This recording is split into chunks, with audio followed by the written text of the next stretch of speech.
Quiero dar la bienvenida ya acá al set de entrevistas a Renzo Rosal. Él es analista político y que ha estado dándole seguimiento muy de cerca a este proceso de discusión por artículos de la ley electoral y de partidos políticos en el Congreso de la República. Bienvenido, Renzo. Muchas gracias por acompañarnos. Muchas gracias, Y Carmen. como bien mencionaban nuestros compañeros Mario y Paola, hemos estado muy concentrados en tribunales en estos días, en lo agitado que ahí se está pasando en distintos procesos. Pero nos hemos descuidado un poco de lo que está pasando en el Congreso de la República alrededor de las reformas. ¿Podrías tú contarnos muy sintéticamente qué es lo que ha pasado en esta semana en esa discusión por artículos? Bueno, muchas gracias por el espacio. Estamos en la recta, el Congreso de la República se encuentra en la recta final de la discusión y aprobación por artículos precisamente del proyecto de reformas a la ley electoral y de partidos políticos, que ha sido conocida en los últimos año y medio, digamos, en 2 ocasiones por la Corte de Constitucionalidad. Y que hay un dictamen, digamos, que habilita un conjunto de artículos que creo que en buena medida le podrían haber dado un conjunto de atributos, digamos, de mejora a la ley electoral en varios ámbitos y en buena medida retomar muchos de los mensajes de las demandas ciudadanas que fueron planteadas con mucha fuerza el año pasado y que muy tempranamente anunciaron el tema de la necesidad de la reforma a la ley. Pero en concreto, esta discusión creo que está dejando muy mal sabor de boca, porque precisamente los temas torales, esos que vienen de la plaza y fundamentalmente muchos que vienen de arrastre, desde cuando se comenzó a hablar en los mismos acuerdos de paz. Hubo un acuerdo sobre reformas constitucionales y régimen electoral que planteó la mesa de por dónde debería haber una reforma lo más profundo, sustantiva a la ley electoral, y que esta propuesta que está discutiendo en el Congreso tiene varios de esos elementos. Lamentablemente, la mayor parte de diputados han hecho caso omiso de ese peso, de ese factor de orden, demanda popular, ciudadana, fundamental y legítima, y han inclusive abusado, digamos, del tema de la representación política y lo que han hecho, en resumen, es improbar, no aprobar muchos de los artículos centrales, como el artículo que tenía que ver con el tema del nepotismo, con los artículos que buscaban elevarle la mayor autoridad, mayor autonomía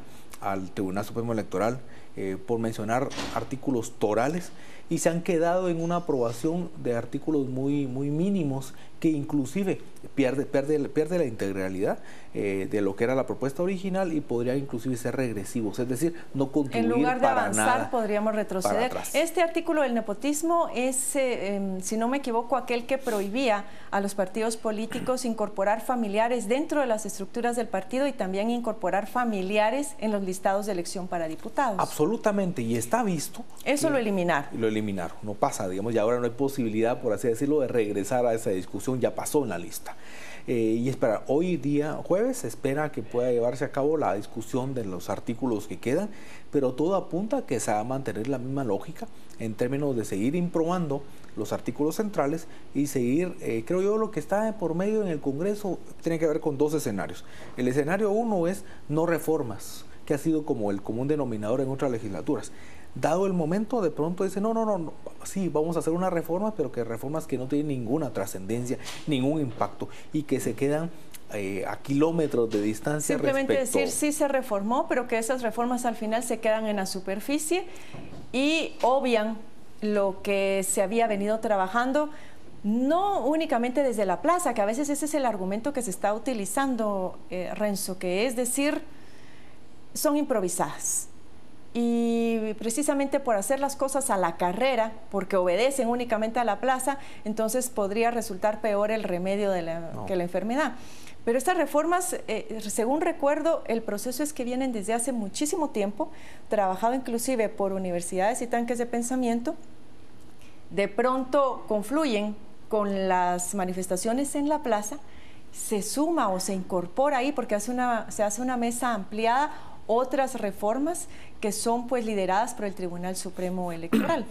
Entonces, con lo cual el argumento de la improvisación quedaría prácticamente sin lugar. Totalmente, por eso mencionaba el tema de los acuerdos de paz, que estamos hablando de un acuerdo de paz del año 96. Posteriormente, en el año 97-98, se conformó la Comisión de Reforma Electoral, que fue la plataforma que permitió retomar lo de los acuerdos de paz, ese acuerdo en específico, y poderle dar todo el elemento de orden técnico ingeniería, digamos, electoral. Y posteriormente han habido toda una corriente, digamos, una serie de propuestas que devienen de organizaciones académicas, sociales, de los propios partidos políticos que integraron precisamente a la Comisión de Reforma Electoral, que dieron paso a las propuestas de reforma electoral que se han venido discutiendo durante los últimos 20 años. De ahí entonces que las únicas dos reformas que se aprueban en el año 2004 y 2006, cuando uno mira los documentos originales, no lo que se aprobó en el Congreso en el momento, sino los documentos, tenía muchos de estos puntos. Yo diría que estos ¿Qué temas... tanto? Porque comparando las distintas generaciones de reformas, sí, esta me da la impresión que es la que más modificaciones introduce, y modificaciones, si bien no se llega todavía a todo el fondo de las cosas, pareciera que tiene más reformas que las otras y posiblemente más en positivo. Uno podría pensar que esta es de pronto la más integral, digamos, y la que trata de meter un poquito más el acelerador y trata de dejar explícito, yo diría, 3, 4 apuestas centrales de la reforma. Uno, el apartado de financiamiento electoral. El régimen de financiamiento que tiene que ver con el tema de transparencia y mejores condiciones de auditoría por parte del Tribunal Supremo Electoral. Y solo en ese tema, antes, en el tema del financiamiento, estaba viendo también con preocupación que parece que se elimina el artículo en donde la palabra que se utiliza es que se revoca la candidatura de alguien que quiere correr en una elección si viola la legislación electoral y obvia las disposiciones del Tribunal Supremo, porque en estas reformas no únicamente se sancionaba a los partidos, sino también a los candidatos transgresores. Exacto. Ayer, al parecer, se elimina el artículo en donde se puede revocar una inscripción a un candidato transgresor. Y esos son de los elementos que han venido discutiéndose en los últimos años, en donde está claro que, por ejemplo, en el tema del financiamiento, cada vez más los financistas de distinta naturaleza no están financiando los partidos, sino están financiando los candidatos. Eso es un elemento real, digamos, no estamos descubriendo nada. El dinero especial. llega a las cuentas de los candidatos. Correcto, entonces lo que busca una buena parte de este apartado sobre el tema de financiamiento es precisamente responsabilizar a los candidatos, porque hasta el día de hoy la única responsabilidad es del secretario general del partido, pero que en muchas ocasiones de verdad no tiene mucha noción de lo que ocurre ni a nivel territorial y menos los aportes que puedan recibir sus candidatos. Entonces aquí la idea, la propuesta como ha sido discutida, es que se responsabiliza al secretario nacional, al secretario departamental municipal y a los candidatos. Esta parte de los candidatos es lo que el Congreso no aprobó ayer. En, por ejemplo, organización partidaria, también me parece que se obvió el ampliar o el aumentar los requisitos a los partidos políticos para que puedan tener organización partidaria vigente y que puedan incluso constituirse un partido político. Pero vamos a volver sobre ese tema y otros relacionados con el fortalecimiento del Tribunal Supremo Electoral, como bien mencionabas,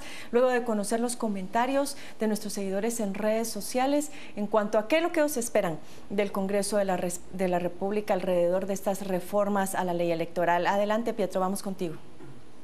Gracias, Carmen. Precisamente eso le preguntamos hoy a nuestra audiencia. ¿Qué cambios esperan ver ellos? Y son bastantes los comentarios que nos han llegado. Por ejemplo, Yaneli nos dijo que el voto nulo sea vinculante, porque lo que soy yo y ojalá la mayoría de guatemaltecos votemos nulo hasta que se elija a personas idóneas y capaces, sin hacer vínculos con el ejército, ni la exguerrilla, ni el CACIF, ni con políticos corruptos, solo con el pueblo. Ella misma nos dice que quisiera una reforma que permitiera el voto directo hacia el diputado y todas las reformas que la sociedad civil aprueba, pero los diputados se hacen como siempre de la vista gorda. Más comentarios. Pavel, por su parte, nos mandó un listado de las cosas que él quisiera ver. Por ejemplo, dice, validez del voto nulo, no a la reelección, no al transfugismo, bajar los sueldos, equidad de género, no devolver dinero a los partidos por cada voto, anulación directa a cualquier partido político que viole el techo de inversión, etcétera. Luego también Rodolfo nos compartió, espero que no sigan dorando la píldora con tal de conservar sus privilegios. Antonio, por su parte, dice, continuar con sus mafioserías, como hasta el momento. Ninguno de los anteriores, como los de este periodo, son personas que valgan la pena, y la edad ni preparación académica los hace idóneos para legislar, porque solo por sus intereses personales y partidarios. Otro comentario es el de Cori, que nos dijo: deberían incluirse 1. La no reelección a los cargos públicos. 2. No pagar los $2 por voto a cada partido en las elecciones. 3. Quitar el salario vitalicio a los exmandatarios. 4. No elección de diputados al Parlacén, que sea una representación del mismo Congreso cada año. Siguen las propuestas. Y por ejemplo, Ángel nos dijo: bueno, de los mismos nada, ahora solo están arreglando lo que les conviene. Para hacer algo bueno, unas reformas verdaderas, necesitamos diputados y diputadas nuevas. Son bastantes los comentarios, Carmen, pero estas son algunas de las propuestas. Regresamos con ustedes. Bueno, diputados y diputadas nuevas, ya tuvimos un proceso electoral en donde casi tenemos una mitad de diputados que están por primera vez en el Congreso de la República y otra mitad que fue reelecto. Sin embargo, el resultado pareciera que es relativamente el mismo. Renzo, rápidamente, el número mínimo o porcentaje mínimo de afiliados para constituir un partido político finalmente no se aumenta, con lo cual pues sigue facilitándose mucho la formación de partidos políticos. Por supuesto, y el objetivo, la pretensión original era que al subir los requisitos permitiera acotar el sistema de partidos políticos. Obviamente no estamos hablando de llegar a un bipartidismo, ni mucho menos, sino de un multipartidismo un poco más delimitado, no tan pulverizado, tan disperso como el que hoy tenemos. Y al final ni siquiera hay diferencia muy clara entre uno y otro en términos ideológicos o en términos de principios, sino pareciera ser que todos son más de lo mismo. Por supuesto, todo un menú en donde no hay, obviamente al no trabajar ningún tipo de propuestas orientadas al fortalecimiento interno, lo que encontramos es un menú variopinto donde solo cambian los colores y las caritas. Democratización de los partidos, ¿qué tanto se ha avanzado en eso en esta discusión que ha habido ahora por artículos? Bueno, yo diría que al contrario, ¿verdad? Es decir, primero hay que reconocer que la propuesta original en esta parte de democratización interna es donde de pronto era la pata más coja, digamos, y por lo tanto son pocos los artículos que van en esa línea y todo apunta a que también... se eliminó la reelección, la posibilidad de que no hubiera una reelección continua y permanente del secretario general de los partidos. Exactamente. Entonces yo diría que el margen de maniobra ahí es muy limitado, pero ahí es donde existe mayor posibilidad de propuestas regresivas, porque está claro que los partidos no les interesa, los que están hoy representados en el Congreso, ninguna modificación, porque significa que ellos mismos corren riesgo de no reelegirse como diputados, de no seguir ostentando inclusive espacios importantes de sus partidos. Así que esta parte creo yo que evidentemente se no la van a elimina aprobar. También lo de la paridad y la alternabilidad en los órganos directivos del partido. Todavía no se conoce el otro artículo que tiene que ver con los listados de candidatos. Eso está pendiente, pero esta primera disposición ya nos anticipa lo que va a pasar. Por supuesto. Y ese artículo era en su momento de pronto de las partes fundamentales para la democratización. Es decir, un partido político no podemos pretender que solo busque la paridad en las candidaturas cuando internamente están con procesos para nada democráticos. Entonces, la mala noticia es que este artículo que buscaba mejorar la representación de hombres y mujeres, especialmente de mujeres, al interior de los cuadros directivos de los partidos, donde lo que existen son monopolios de poder y un conjunto de reproducción de un sistema patriarcal al interior de los partidos, eso tampoco se aprobó. Fortalecimiento del Tribunal Supremo Electoral, Renzo. Una de las propuestas tenía que ver con hacerlo realmente supremo, porque actualmente todas las decisiones del Tribunal Supremo Electoral pueden ser apelables en la Corte Suprema de Justicia y en la Corte de Constitucionalidad. Sí. Esto también parece que se elimina, así como la disposición acerca del presupuesto. Hoy el tribunal tendría más responsabilidades, sin embargo, tendría que trabajar prácticamente con el mismo presupuesto asignado. Es correcto, el primer artículo así es, como tú lo acabas de comentar, y sobre el tema del presupuesto, lamentablemente en el dictamen que dio la Corte de Constitucionalidad cuando regresó el paquete al Congreso, no aprobó el aumento del presupuesto. Así que esto, aunque poco probable que el Congreso lo hubiera habilitado, ya venía, digamos, con dictamen negativo por parte de la Corte de Constitucionalidad. Para cerrar, Renzo, mira, a mí me da la impresión, está bien, ahora tendría que presentarse la discusión por artículos, pero si el Congreso de la República empieza a introducir enmiendas y estas enmiendas tienen que regresar a la Corte, a una Corte nueva estaríamos hablando. Claro. Prácticamente el proceso está, me da la impresión, como empezando de cero, como desvalorizando lo que ya se había trabajado, y otra cosa podría regresarnos de allí. Es prácticamente como un perro que se está persiguiendo la cola todo el tiempo. ¿Cómo avisoras tú este proceso? Se había hecho un compromiso de no incorporar enmiendas precisamente para no tener que devolver a la Corte y nos estemos en este círculo vicioso.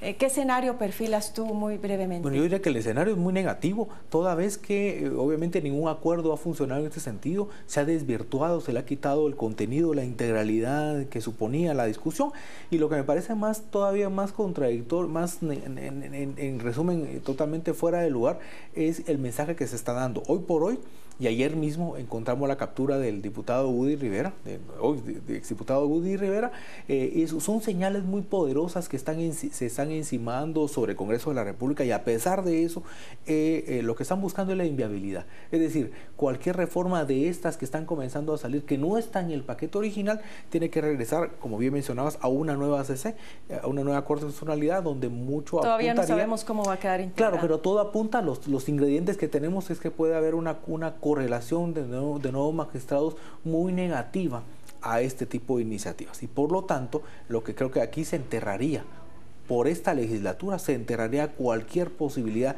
de una reforma mínimamente importante que pudiera darle un poco más de contenido, de direccionalidad a un sistema de partidos políticos totalmente alicaído, totalmente pervertido, totalmente corrompido. Muchísimas gracias, Renzo. Vamos a seguir observando lo que sucede en el Congreso de la República. Te agradezco tu participación nuevamente acá en la entrevista de la mañana. Nuestro público televidente también. Estemos pendientes, porque mucho de la fórmula para solucionar todos estos casos de corrupción en el Estado pasa precisamente por la ley electoral y de partidos políticos. Así que es un tema que no debemos perder de vista. Le agradezco mucho su atención y volvemos ahora al set principal.